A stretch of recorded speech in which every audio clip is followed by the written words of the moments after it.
Cade me the fortune, everyone. Irish Sloppy Dad here.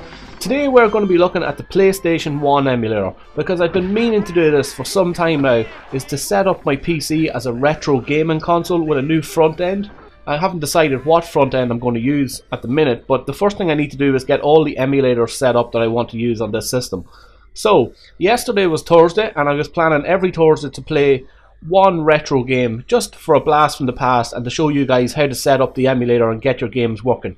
So yesterday I decided I was going to do the PlayStation 1 emulator, and oh boy did I run into trouble. I spent most of the day trying to figure out what the hell was going on, because I was following all the stupid tutorials online, and every single tutorial I came across was this stupid text file, you know, where people are typing on the keyboard and you're trying to follow along, and I was like, oh, there has to be a simpler way of this. Well, today I decided I'm going to make a quick video just to show you guys how to quickly install it, give you all the packs that you need, and there to get everything up and running on Windows 10. So guys, let's get on with the show. Cue the titles.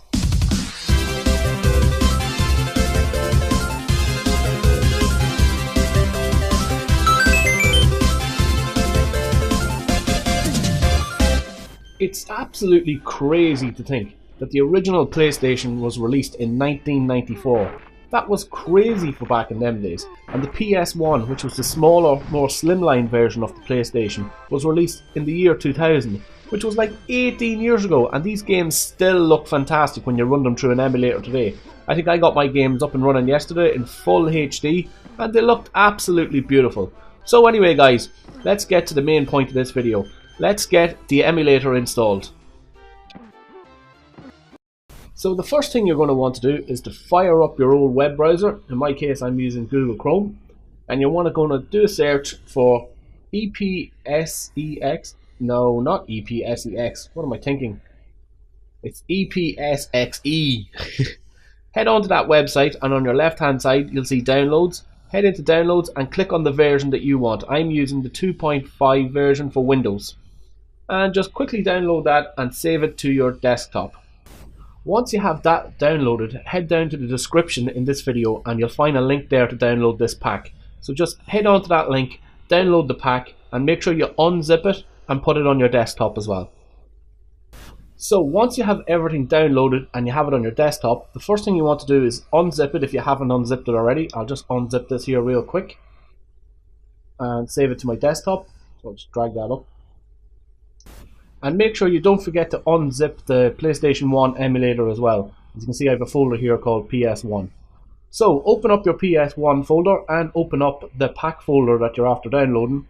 And what you want to do is you want to drag and drop the BIOS onto the BIOS file in the PlayStation emulator, and the plugins into the plugins folder in the PlayStation emulator. So once you've got everything all unzipped and you've got it all on your desktop, open up the emulator by clicking on the EPSXE icon, and this is what you're going to see. So you're going to want to go up to, what do you have to go up to? You have to go up to config, and the first thing you want to set up is the BIOS. So head all the way down to BIOS, click in there and click select BIOS, and you're going to select the BIOS. This file here is the one that you're after installing there by dragging it over to the BIOS. And the next thing you want to do is head down to video. In here you can do all your settings. So this is where you can configure your graphics to set the graphics to what you want. I recommend probably 1280 by 1024. And if you've got a pretty beefy system, put everything up to the max. This is a pretty low intensive emulator to run on your PC, so you can pretty much run this emulator on anything, even like an old laptop or anything like that. It works pretty much fine. I played it on my old Toshiba laptop and everything works beautiful. So you've got everything set up there. I just put everything to max. Now here's the thing, if you're using Windows 10, make sure you go into CPU overclocking and put it to X2, or if not, every time you try to launch a game, it's going to keep crashing. So next thing you want to do is set up your gamepad. Make sure you have your gamepad plugged in before you start up the emulator, or if not, you're going to be able to configure it and it won't show up. So make sure you always remember to have it plugged in first.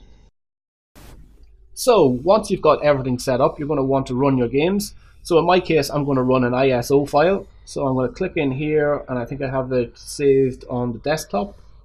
I have, yeah, so I've got Grand Theft Auto, the original Grand Theft Auto saved here. So I'm going to open that, and fingers crossed, with all the settings in order, everything should work fine. Let's hope so, fingers crossed. Yeah, there we go. There's the game booting now. Happy days, take two.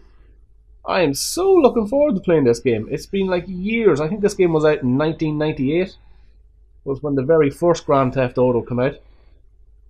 So guys, I'm Irish Sloppy Dad. If you found this video useful in any way, please give it a thumbs up. If you have any questions, don't hesitate in putting them in the comments below. And thanks very much for watching. See you later guys. Enjoy your PlayStation 1 games.